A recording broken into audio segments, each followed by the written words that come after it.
টেলিযোগাযোগ খাতে বড় ধরনের পরিবর্তনের ইঙ্গিত দিল অন্তর্বর্তীকালীন সরকার। প্রধান উপদেষ্টার বিশেষ সহকারী ফয়েজ আহমদ তৈয়ব জানিয়েছেন, ফ্যাসিস্ট সরকারের আমলের সব টেলিকম পলিসি বাতিল করে গ্রাহক স্বার্থকে সর্বোচ্চ গুরুত্ব দিয়ে প্রণয়ন করা হবে নতুন নীতিমালা।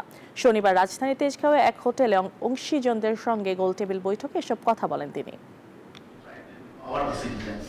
শনিবার সকালে রাজধানীর তেজগাঁওয়ের এক হোটেলে টেলিযোগাযোগ নেটওয়ার্ক এবং লাইসেন্সিং নীতি সংস্কার নিয়ে গোলটেবিল বৈঠকে বসেন প্রধান উপদেষ্টার বিশেষ সহকারী ফয়েজ আহমদ তৈয়ব ও টেলিযোগাযোগ খাতের অংশীজনেরা।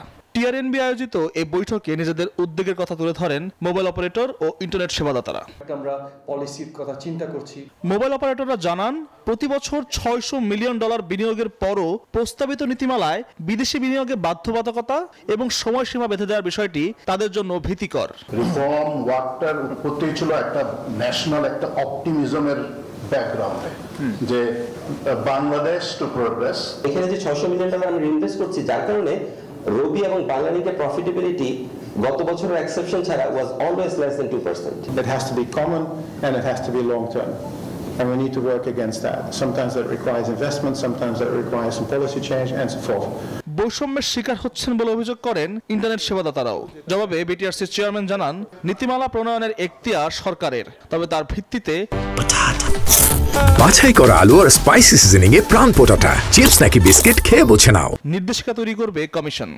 ইউ বিজনেস এই ক্যাটাগরি সেই category, you sit down and you come up with the solution, will support you.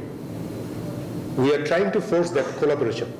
Without that collaboration আমরা একটা ডিজিটাল সার্ভিস ডেভেলপ করতে পারবো না। এ সময় প্রধান উপদেষ্টা বিশেষ সহকারী ফয়েজ আহমদ তৈয়ব জানান, 3400 বেশি লাইসেন্স দিয়ে টেলিকম খাতের অপব্যবহার করেছে ফ্যাসিস্ট সরকার। কাজেই আগের সরকারের সব টেলিকম নীতি বাতিল করা হয়েছে। গ্রাহক স্বার্থকে সর্বোচ্চ গুরুত্ব দিয়ে প্রণয়ন করা হবে নতুন নীতিমালা।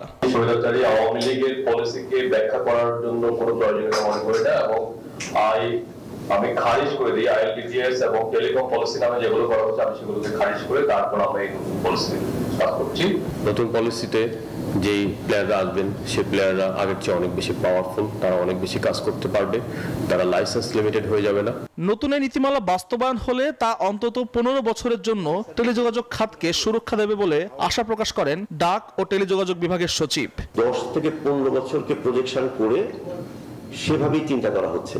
আল মোহাইমিনুল খান, নিউজ 24, ঢাকা।